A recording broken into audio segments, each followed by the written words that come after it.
दर्शन करें।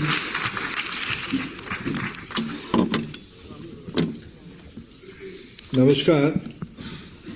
मंच पे बैठे हुए सभी महानुभाव और आज इस सभागार में उपस्थित देश की सभी जाने माने प्रतिष्ठित शिक्षा जगत से जुड़े हुए देवियों और सज्जनों, मीडिया की साथीगण, आज मामला थोड़ा उल्टा हो रहा है। आपकी मुस्कान और आपकी ताली बीच बीच में इसकी परिचय भी देता है। आप सभी लोग मूलतः शिक्षक हो और आपकी एक लंबे समय के अनुभव है, एक फिक्स पीरियड है, कितना समय पढ़ाना वो तो फिक्स है। और आज रोल रिवर्सल हो गया और फिर आज हुआ कि आज तो स्पीच कंपटीशन हुआ। हमारी जो आज इस कार्यक्रम की घोषिका थी वो भी कोई कम नहीं थी। पूरा विषय को साहित्य, उसके ऊपर और पट्टू चढ़ाना उसको और मनमोहक करना। और मैं तो डॉक्टर सुभाष सरकारी से हार भी चुका। वो तो आज मल्टी डायमेंशनल स्पीच दिया उन्होंने। मैंने उनको कहा कि दादा आप 2 शब्द बंगाली में कह देते। तो प्रधानमंत्री जी की जो कल्पना है कि बहुभाषी बहुआयामी शिक्षा की पद्धति लागू किया जाएगा, उसकी तो हमारे डॉक्टर सरकार एक लिविंग एग्जाम्पल है। मित्रों, सच में 2 दिन कैसे बिता किसी को पता नहीं चला। नहीं तो आप लोग इतने समय तक यहाँ नहीं बैठते। और मैं आपकी अनुमति से ज्यादा समय, बिल्कुल 10-12 मिनट से मेरे विषय को समाप्त करना चाहूंगा। और 2 दिन कैसे गए किसी को पता नहीं चला। ये दूसरा अखिल भारतीय शिक्षा समागम हो रहा है। अगर आप अनुमति दे, मैं पहली सभा में इस रिजोल्यूशन को करवाना चाहता हूं, क्या इसको हम एक अखिल भारतीय इंस्टीट्यूशन में परिवर्तित करें। मैं शायद इसको स्वीकृति मांगता हूं। मैं मेरे आज अधिकारी मित्रों को कह रहा था, भारत सरकार की शिक्षा और कौशल्य विकास विभाग इसको आने वाले दिनों में इस प्रकार की एक इंटरैक्टिव और एक brainstorming, all India brainstorming session के नाते, चिंतन बैठक के नाते आगे आने वाले दिनों में उसको एक इंस्टीट्यूशन में परिवर्तित करेंगे। ये मेरा पूरा भरोसा है। मित्रों, आज तो जब हम इसमें समापन में इकट्ठा हुए हैं, पिछले 2 दिन में क्या क्या सब हुआ उसके बारे में चर्चा हुई।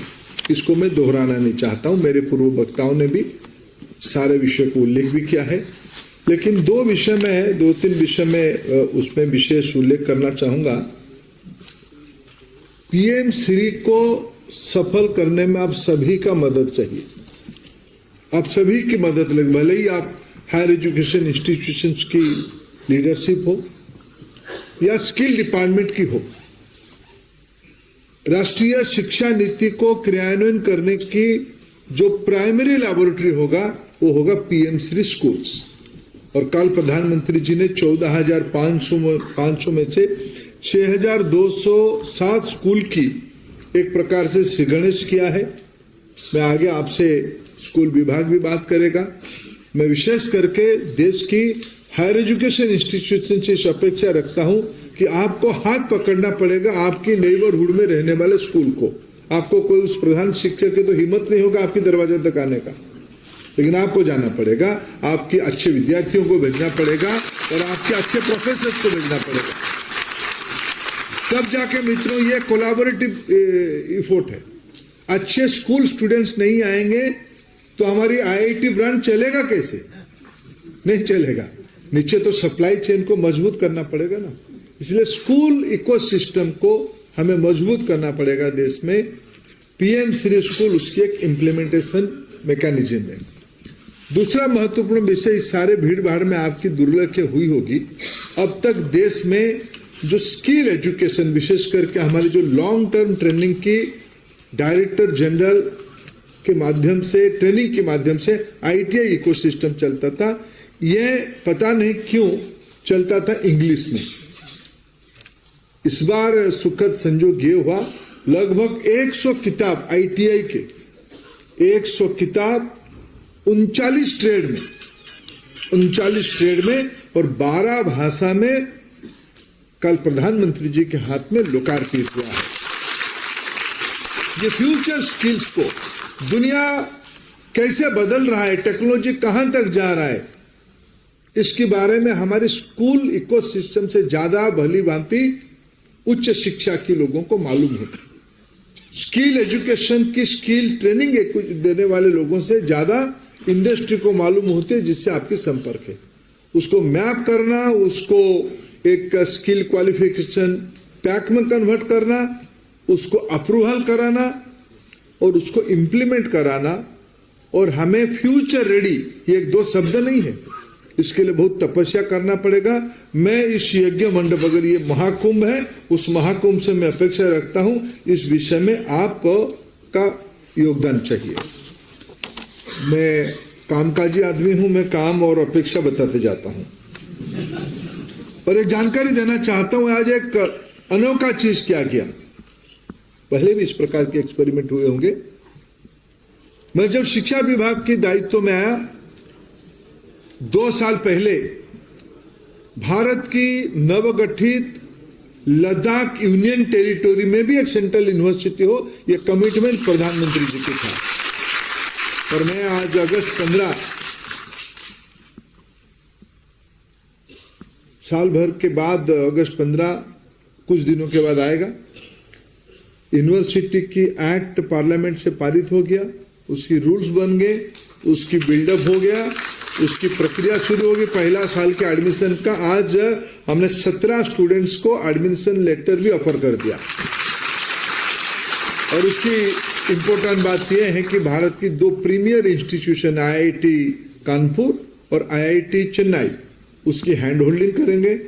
3 कोर्स में आज पढ़ाने का प्रारंभ में व्यवस्था होगा।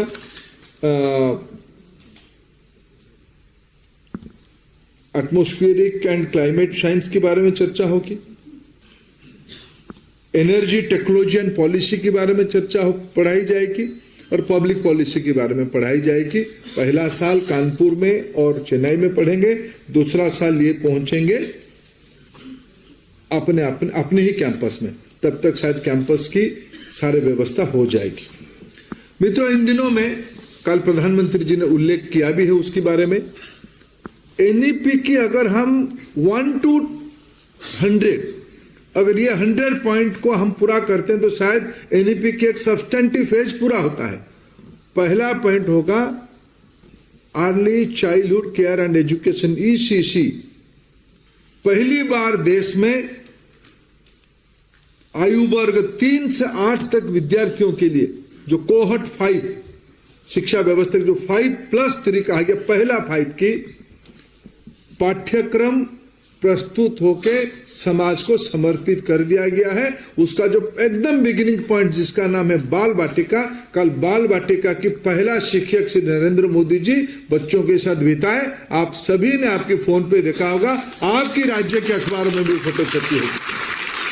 तो वीडियो आपने इस बीच में देखा कि नहीं देखा? आप कैसे सोचिए, एक बच्चा आके पकड़ता है, मोदी जी मैं आपके साथ मिलूंगा।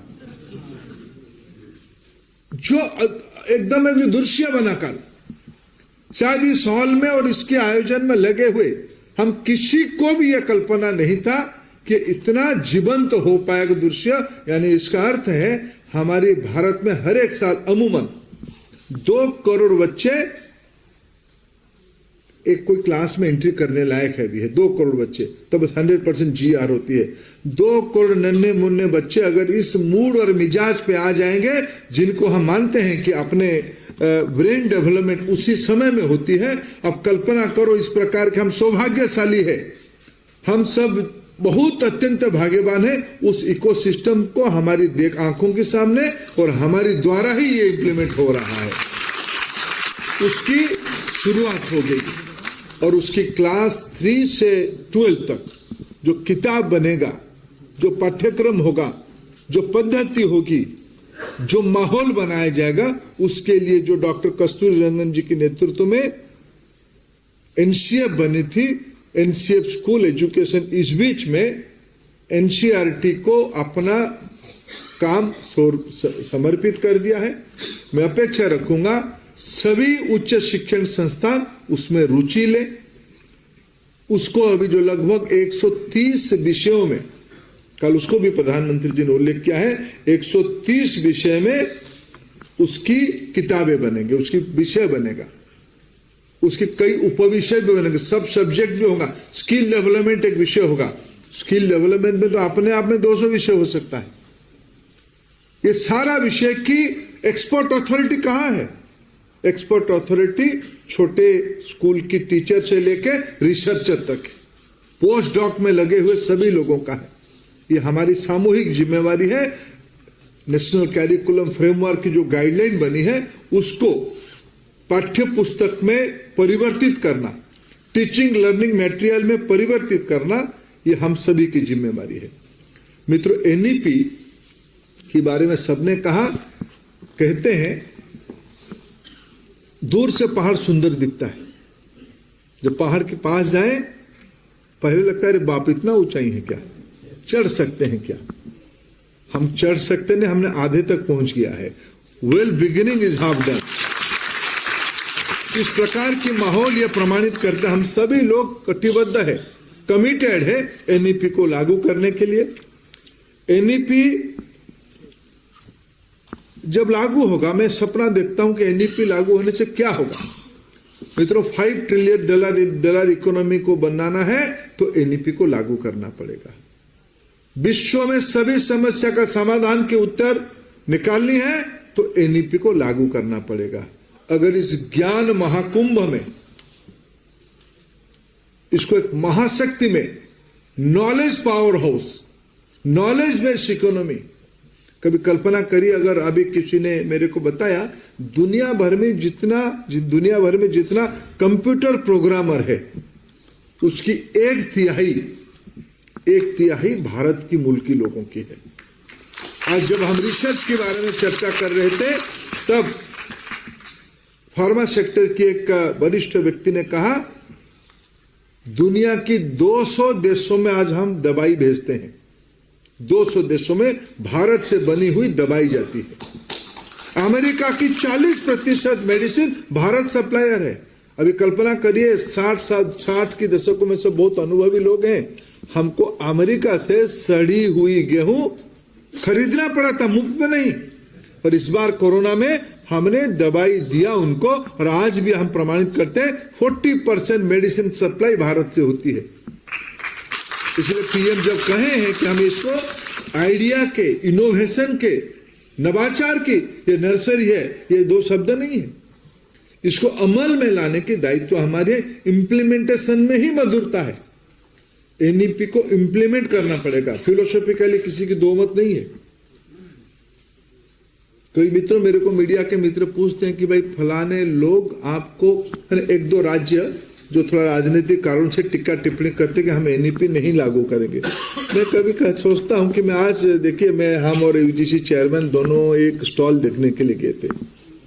यूजीसी के निमंत्रण में एक ऑटोनोमस कॉलेज केरल से आई है। कॉलेज को चलाते हैं कुछ हमारे नन बहनों ने। कॉलेज कौन चलाता है? पूछा जब हमें मिले उनको, भाई कॉलेज की मैनेजमेंट कौन है?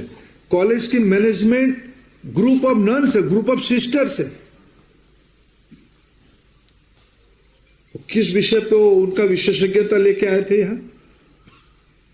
14वीं सदी में माधव जो गणितज्ञ थे, जो पाई को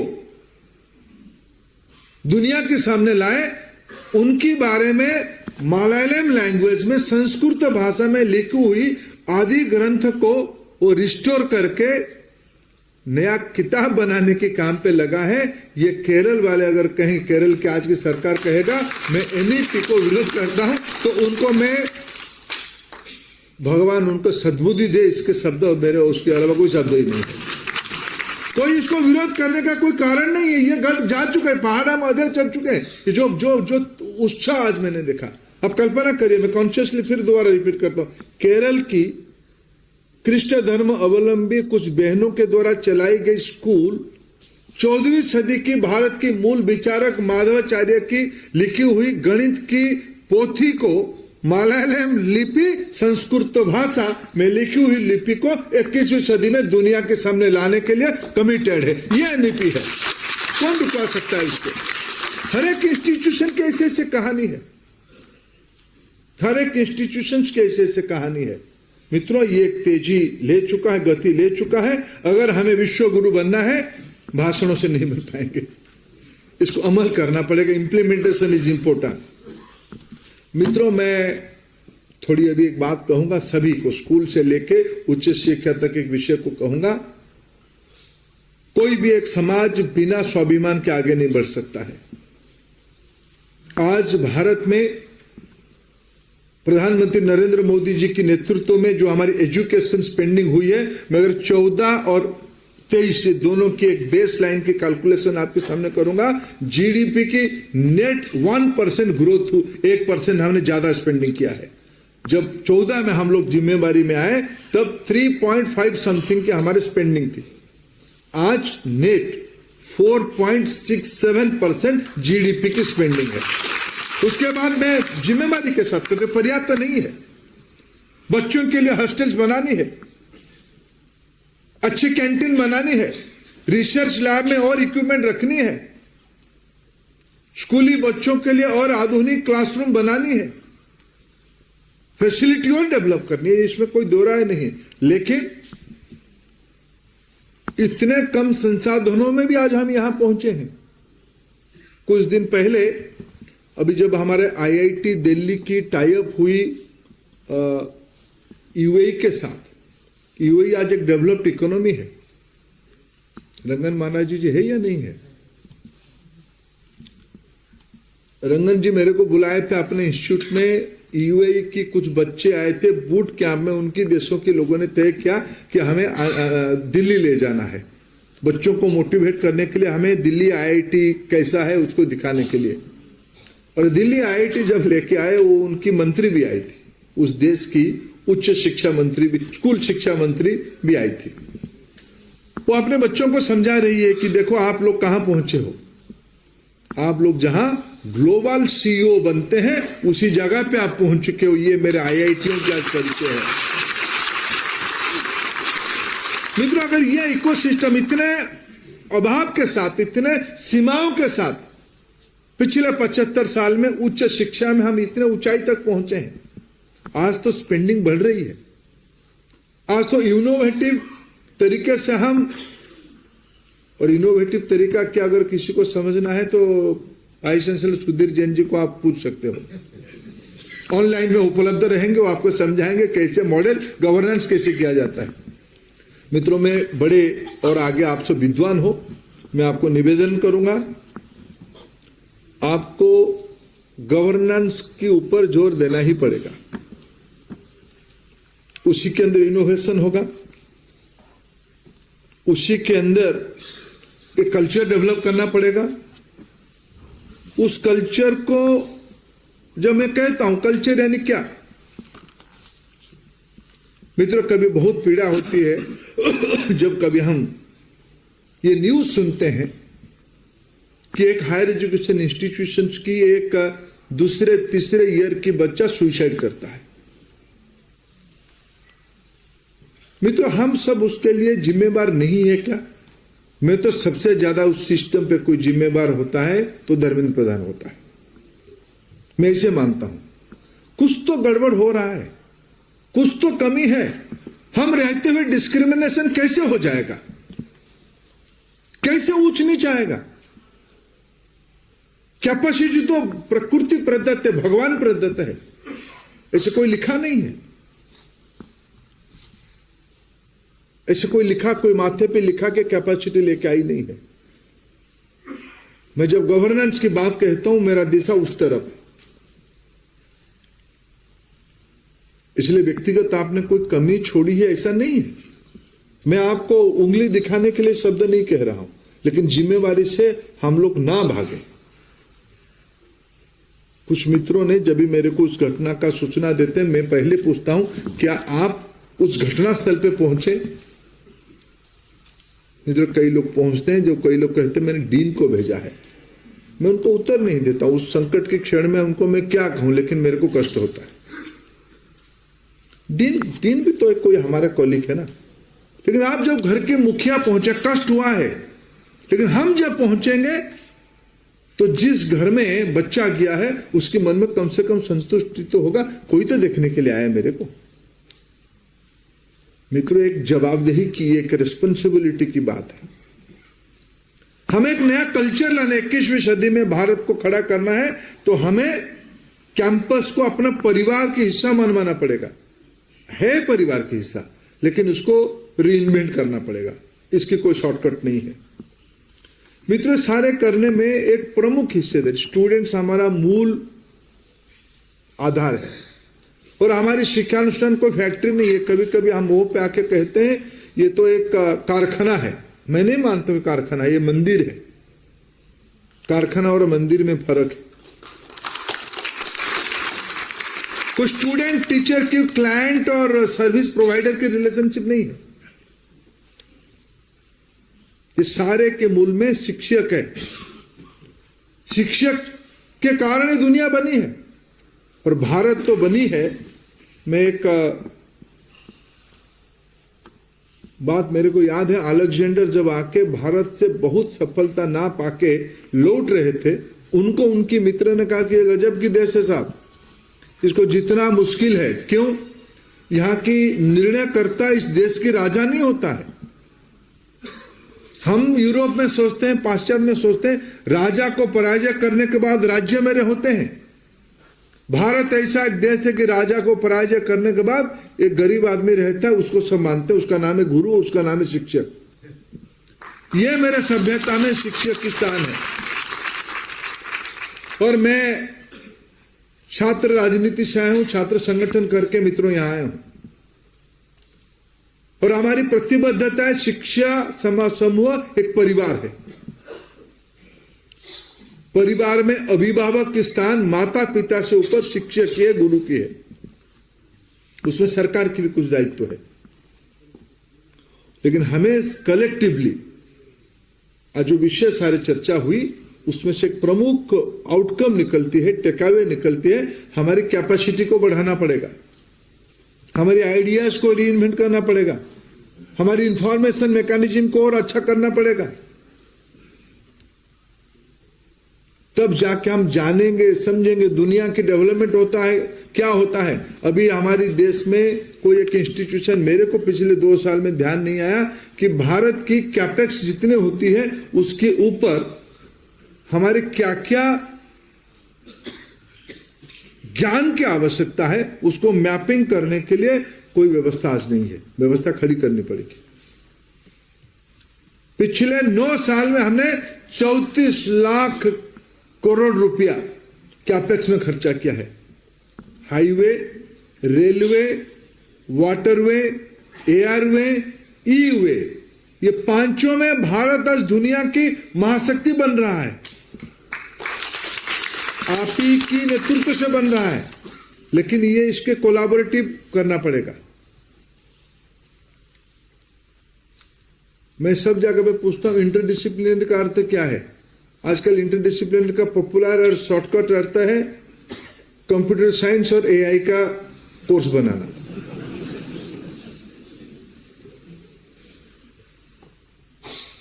बेसिक बायोलॉजी और बायोटेक की डिपार्टमेंट बना देना। लेकिन ये भी इसके अंदर, कल किसी ने मेरे को बहुत बढ़िया बात कहा, आज ही सुबह सुना मैंने इच्छा होती थी मेरे को मैं सभी सेशंस में बैठ पाऊं। आज चर्चा हुई हम विदेश की यूनिवर्सिटी के साथ डुअल डिग्री करते हैं। कभी हम दोनों एक ही राज्य में एक ह्यूमैनिटीज की और जनरल यूनिवर्सिटी और एक टेक्निकल इंस्टीट्यूट के साथ इंटरडिसिप्लिनरी करते हैं क्या, डुअल डिग्री करते हैं क्या? वो काम शुरू हुई है। जम्मू में आईआईटी, आईआईएम, एम्स तीनों ने मिलकर आधुनिक डॉक्टर और इंजीनियर बनाने के और उसमें मैनेजमेंट साइंस ज्ञान रखने वाले लोगों को बनाने के लिए काम शुरू कर दिया है। अभी मेरे को कल एक एमओयू शायद हुआ कि 6 नॉर्थ इंडिया की यूनिवर्सिटी और इंस्टीट्यूशन आके एक एमओयू किए क्या मिलके काम करेंगे। मित्रों, ये परंपरा देश भर में होनी चाहिए। ये बात है कि भाई आप लोगों में जो स्पर्धा है कि ज्ञानी कौन ज्यादा है, हम आप सभी को मानते हैं ज्ञानी है, लेकिन आप ज्ञान को थोड़ा इंटरेक्शन करिए। आइडियाज सभी अच्छे होते हैं, सभी अच्छे आइडिया को दूसरे को बांटने से, हम तो विद्या दान की बात कहने वाले लोग हैं। इस आइडिया को अगर आप बढ़ाएंगे तो इसमें एक नया कल्चर शुरू होगा। और मैं मानता हूं शिक्षकों की कैपेसिटी बिल्डिंग, और विशेष करके क्या क्या तरीके से बदल रहा है दुनिया, क्या क्या तरीके से दुनिया बदल रहा है उसको। और देखिए, मैं तो मानता हूं हमारे देश की सबसे दायित्व कौन कैसे लेता है, दायित्व कौन कैसे लेता है। पिछले कई सालों से प्रधानमंत्री जी ने हर एक साल अपने पूरा व्यस्तता के अंदर समय निकाल के, जब बोर्ड एग्जामिनेशन शुरू होता है उसकी पहले आते हैं परीक्षा पे चर्चा में भाग लेने के लिए। उद्देश्य क्या है? वो तो कहते हैं कि परीक्षा का परीक्षा ले लो, आज परीक्षा से डरो मत, परीक्षा को हराने के लिए योजना बनाओ, तब जाकर हम जिंदगी में आगे जाएंगे। मित्रों, शिक्षक सभी लोग हैं, और उस शिक्षा के साथ साथ हमारी जो मूल कमिटमेंट है वैल्यू की, एथिक्स की, इस परंपरा को आप याद रखते हुए आगे बढ़ोगे, उसमें कोई दुमत नहीं है। जब मित्रों हम कहते हैं कि भाई सरकार की भी कुछ जिम्मेवारी है, इस बार आप लोगों ने ध्यान दिया होगा जब वित्त मंत्री जी ने बजट उपस्थापित कर रहे थे देश के सामने, उन्होंने उल्लेख किया है कि हमें स्कूल एजुकेशन की अंदर काम करने वाले टीचरों की कैपेसिटी बिल्डिंग के लिए डाइट को रीइन्वेंट करेंगे। मेरे को आज हमारे Sanjay Kumar ji secretary school education बता रहे थे, वो पूरा प्रस्तुत है। इसी शिक्षा वर्ष में 100 डाइट को पायलट प्रोजेक्ट के नाते सेंटर ऑफ एक्सीलेंस बनाने के लिए काम शुरू किया जाएगा। ये दायित्व मैं आज आपके सामने लेता हूं। उनकी जो कैपेसिटी, जो एग्जिस्टिंग टीचर है, नए टीचरों के लिए तो आई थिंक 47 आईटेप हो रहा है, योगेश सिंह जी 47। इसी एकेडमिक ईयर में एनईपी रिकमेंडेड जो नया करिकुलम बना है, नए पीढ़ी को तैयार करने के लिए जो इंटीग्रेटेड टीचर एजुकेशन प्रोग्राम हो रही है, उसकी 47 किस प्रकार के इंस्टीट्यूशन में होगा? आईआईटी में होगा, सेंट्रल यूनिवर्सिटी होगा, स्टेट इंजीनियरिंग कॉलेज में होगा, स्टेट यूनिवर्सिटी कर रहे हैं, सेंट्रल यूनिवर्सिटी कर रहे हैं, एनआईटी कर रहे हैं, आईजेड टाइप की इंस्टीट्यूशन कर रहे हैं। इस प्रकार के इंस्टीट्यूशन आईटीए प्रोग्राम को रन करेंगे। इस साल भी लगभग 60-70 एप्लीकेशन आए, ये तो बढ़ेगा। लेकिन हमारे देश में 1 करोड़ स्कूल टीचर है, उसकी कैपेसिटी हमारे लिए प्रायोरिटी है। इसीलिए इसी साल 100 डाइट में centre of excellence, diet excellence बनाने के काम स्कूल विभाग इसकी काम शुरू करेगी। ऐसे ही हमारे देश में 50,000 कॉलेज और 1100 university and university like institutions, उसकी तो एग्जिस्टिंग रिफ्रेशर कोर्स और कैपेसिटी बिल्डिंग की पद्धति है। लेकिन उसको गति देने के लिए जो पुराने दिनों में एचआरडीसी होती थी, यूजीसी ड्रिवन एचआरडीसी होती थी, उसको री इन्वेंट इस बीच में यूजीसी ने किया है। यूजीसी से हमने अपेक्षा रखा था कि हमें नई प्रकार की कैपेसिटी बिल्डिंग की प्लान किया जाए, और यूजीसी और हायर एजुकेशन डिपार्टमेंट मिलके प्रारंभ में 100 मालवीय मिशन के अंतर्गत टीचर्स कैपेसिटी बिल्डिंग की एक रचना हर एक राज्य में मिनिमम 1 से ज्यादा हायर एजुकेशन टीचर्स की कैपेसिटी बिल्डिंग के लिए व्यवस्था की जाएगी। ऐसे ही स्किल एजुकेशन के लिए NSTI, industry led some center of excellence, other विभागों की सेंटर ऑफ एक्सीलेंस, ये सारे को ध्यान में रखते हुए 100 टीचर्स ट्रेनर्स ट्रेनिंग इंस्टीट्यूशन,